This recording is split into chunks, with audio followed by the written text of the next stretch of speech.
Hello guys, अस्सलाम वालेकुम, नमस्ते, सत श्री अकाल। कैसे हैं आप सब लोग? आई होप आप अच्छे हों और सेफ हों। आज मैं एक नई वीडियो के साथ आई हूँ। आज मैं जिस वीडियो पर रिएक्शन दूंगी उस वीडियो का टाइटल है why is China angry at Elon Musk.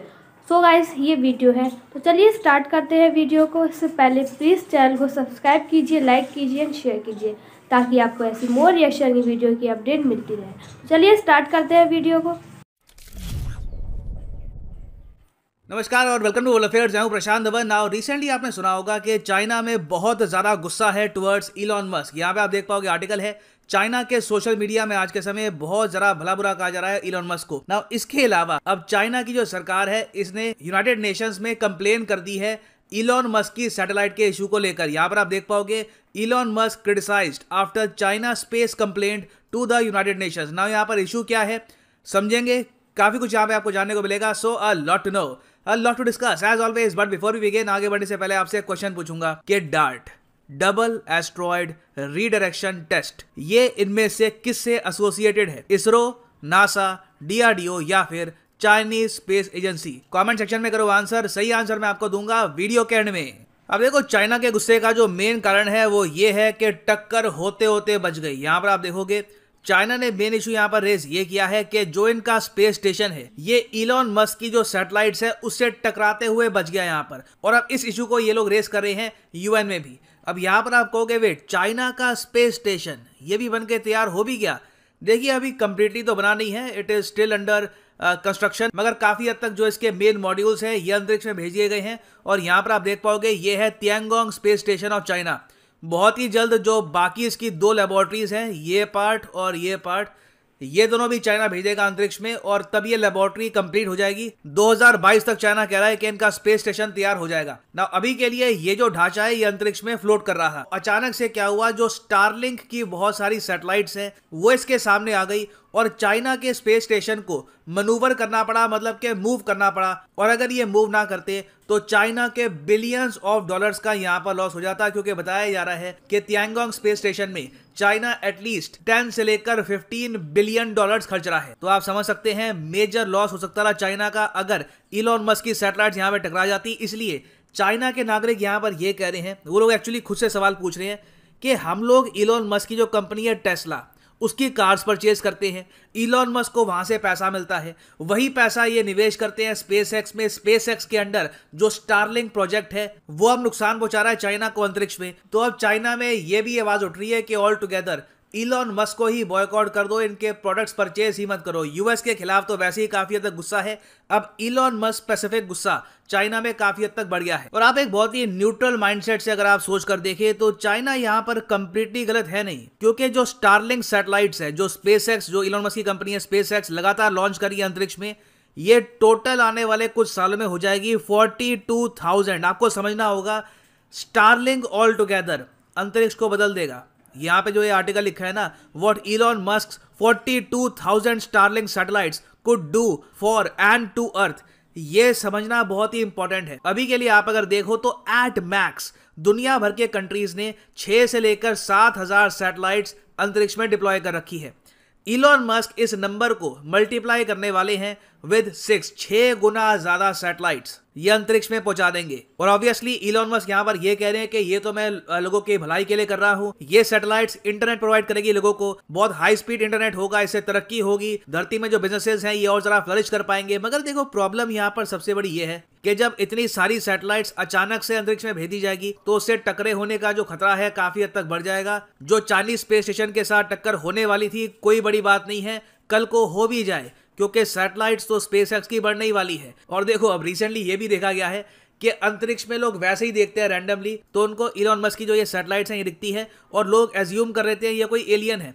अभी रिसेंटली हुआ भी था, नॉर्थ इंडिया में ये इस टाइप की इमेजेस देखी गई, लोगों ने सोचा कि कोई एलियन शिप कुछ आ रही है, मगर बाद में पता लगा कि ये इलॉन मस्क की जो स्टारलिंक की सैटेलाइट्स हैं उसका एक कॉन्स्टलेशन यहाँ पर फॉर्म हो रहा है। और आप समझ सकते हैं कि सबसे ज्यादा फ्रस्ट्रेशन किसको होती होगी। आई मीन चाइना को छोड़ के अगर आप देखें तो सबसे ज्यादा फ्रस्ट्रेशन हो रही है आज के समय एस्ट्रोनॉमर्स को। यहाँ पर आप देख पाओगे, इस पर आर्टिकल है, astronomers are very frustrated with Elon Musk satellites, क्योंकि इतनी सारी सैटेलाइट्स ये लोग लॉन्च कर रहे हैं कि प्रॉपरली अब प्लैनेट्स को ढूंढना धरती में से। अब ऑब्वियसली अगर नासा की तरह आपके पास अंतरिक्ष में कोई सैटेलाइट है, हबल टेलीस्कोप की तरह या फिर जेम्स वेब टेलीस्कोप की तरह, तब तो आपको प्रॉब्लम नहीं आएगी। मगर आप धरती पे अगर एक दूरबीन लेके बैठे हैं और आप अंतरिक्ष में देखते हैं टेलीस्कोप से कोई नया प्लैनेट, कुछ नया ब्लैक होल कुछ आपको मिल जाए, ढूंढना मुश्किल हो जाता है, क्योंकि काफ़ी बार इमेजेस इस टाइप की आती है, रास्ते में इतनी सारी सैटेलाइट्स आती हैं, आप बेसिकली अपनी जो डिस्कवरी है कर नहीं पाएंगे। और जो एस्ट्रोनॉमर्स हैं वो सबसे ज़्यादा चिंतित इस बात को लेकर हैं कि अभी तो बस शुरुआत है, अभी तो ऐसी सैटेलाइट्स बहुत सारी लॉन्च की जाएगी। कई और कंपनीज हैं वो भी इंस्पायर होंगी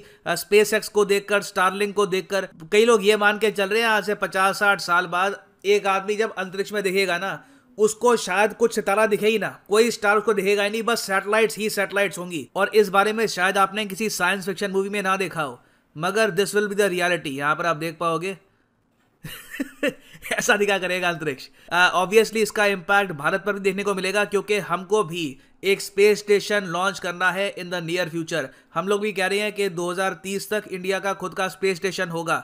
तो जो खतरा चाइना फेस कर रहा है हम भी फेस करेंगे। और मैं आपको ये बता दूं, अगर इलॉन मस्क इंडियन होते, इनका नाम होता इंदर शर्मा और इनकी कोई कंपनी होती दिल्ली में और ये लॉन्च कर रहे होते इतनी सारी सैटेलाइट्स, तो दुनिया भर में इनकी इतनी आलोचना होती, यूएस खुद आलोचना करता कि इनकी वजह से हम प्रॉपरली डिस्कवरीज नहीं कर पा रहे, साइंस के सामने इनकी कंपनी एक बाधा बन के खड़ी हो गई है। आज के समय इलॉन मस्क पर इतनी आलोचना सिर्फ इसलिए नहीं होती क्योंकि वो अमेरिकन है, बहुत ज्यादा सॉफ्ट पावर एंजॉय करता है यूएस, उनके कई गुना माफ हो जाते हैं। तो मेरे हिसाब से देखिए नीड ये है कि इंडिया और चाइना और वेरियस और कंट्रीज जो इन द फ्यूचर खुद की सैटेलाइट्स लॉन्च करेगी, उनको खुद का स्पेस स्टेशन लॉन्च करना है, कुछ उनका ऐसा प्लान है, उनको इकट्ठा आवाज उठानी होगी यूएन में और ये इशू रेज करना होगा कि अंतरिक्ष में बेसिकली हम कुछ रूल्स बनाएंगे कि इतनी सैटेलाइट लॉन्च कर सकते हैं हम, इससे ज्यादा सैटेलाइट्स लॉन्च नहीं करेगा एक कंट्री। आबादी के हिसाब से सैटेलाइट्स लॉन्च होगी, कहीं ना कहीं कुछ रूल्स हमको बनाने होंगे, नहीं तो अंतरिक्ष कंप्लीटली बदल जाएगा। धरती ऑलरेडी बदल चुकी है। धरती को ही आप अगर देखें आज के समय, it has completely transformed pollution की वजह से, पॉपुलेशन की वजह से। आज से 300-400 साल पहले जो लोग रहते थे, अगर वो वापस जिंदा हो जाते हैं, देखते हैं धरती को आज के समय, they will be completely shocked. तो same case in the future अंतरिक्ष का भी होने वाला है। नाउ ऑब्वियसली अगर इतने सारे आरोप स्टारलिंक पर लगेंगे, इलॉन मस्क पे लगेंगे, तो इनकी कंपनीज भी सेफ प्ले करेगी। इनकी कंपनीज भी अपनी वेबसाइट पे शोकेस करेगी कि देखिए हमारी सैटेलाइट तो कुछ प्रॉब्लम करती नहीं है। फॉर एग्जांपल यहाँ पे आप देख पाओगे, मैं स्टारलिंक के होम पेज पे हूँ, तो यहाँ पर लिखा हुआ है इनकी सैटेलाइट में क्या खास बात है। ये कह रहे हैं कि इनकी सैटेलाइट काफ़ी हद तक कॉम्पैक्ट है और इसमें ऑटोनॉमस कोलिशन अवॉइडेंस सिस्टम है, मतलब कि अपने आप ही टक्कर से ये खुद को बचा लेगी, जबकि ये रियलिटी है नहीं। आप जितना भी आप कह लीजिए कि इसमें ऑटोमेटिक एक कोलिशन अवॉइडेंस सिस्टम है, इवेंचुअली टक्कर हो सकती है और एक दिन इलॉन मस्क की सैटेलाइट बड़ा नुकसान कर सकती है, इधर इंटरनेशनल स्पेस स्टेशन या फिर चाइनीज स्पेस स्टेशन का। तो इस इशू का जो सोल्यूशन है ये यूएन में ही होगा, मगर देखना यहाँ पर ये होगा कि क्या इस टॉपिक को लेकर इंडिया और चाइना इकट्ठा आवाज उठाते हैं या फिर नहीं। सो वापस आते हैं अपने क्वेश्चन पे कि रिसेंटली जो डार्ट है, मतलब कि डबल एस्ट्रॉयड रीडायरेक्शन टेस्ट, ये किससे एसोसिएटेड है। तो सही उत्तर यहाँ पर ऑप्शन सी डीआरडीओ नहीं है, सही उत्तर यहाँ पे है ऑप्शन बी नासा। नासा का ये एक स्पेशल मिशन है जिसमें एक एस्ट्रॉयड को ये हिट करेंगे एक स्पेस प्रोब से और कोशिश करेंगे कि उस एस्ट्रॉयड की जो ट्रेजेक्ट्री है ये चेंज हो जाए। ये ऑफ कोर्स इसलिए किया जा रहा है ताकि कल को अगर मान लो धरती की तरफ एक बहुत ही बड़ा एस्ट्रॉयड आता है तो उसको डार्ट के जरिए हम डिफ्रेक्ट कर दें और धरती को एक बहुत ही बड़े डिजास्टर से बचा पाए। और फाइनली यहाँ पर मैं ये भी ऐड कर दूं कि अगर आप लाइफ में एक बार प्रॉपरली यूपीएससी एग्जाम की तैयारी करना चाहते हैं, कमेंट सेक्शन में जाओ, यहाँ पे आपको मिलेगा ये लिंक, इस लिंक पे करो क्लिक और यहाँ पे आप परचेज कर पाएंगे ये यूनिक कॉम्बो पैकेज जिसके अंदर आप यूपीएससी प्रीलिम्स, मेंस, ऑप्शनल, जी हाँ ऑप्शनल भी, जो भी आपकी चॉइस का हो यहाँ पे आप चूज कर पाएंगे, history, geography, whichever you want to choose, और इसकी आप प्रिपरेशन कर सकते हैं इन अ सिंगल परचेज। ये सारे कोर्सेज अलग अलग परचेज करोगे ऑन अनअकैडमी तो 10-15 हज़ार रुपये आपको एक्स्ट्रा देने होंगे। तो कॉम्बो में हमेशा आपकी सेविंग होती है, that is why I recommend the combo package. और अगर आपके पास अभी टाइम है, 2-3 साल का आप आराम से तैयारी करना चाहते हैं, तो जो 36 महीने का कोर्स है ये भी आप कर सकते हैं परचेज। मगर जो प्राइसेस यहाँ पर लिखे हैं पे करने की आवश्यकता नहीं है, सीधा यहाँ पर कोड यूज करो PD10 and the prices will start falling. So use the code PD10 and save your hard earned money. तो इसी नोट के साथ ये है वीडियो का अंत। Thank you for listening and as always God bless you all.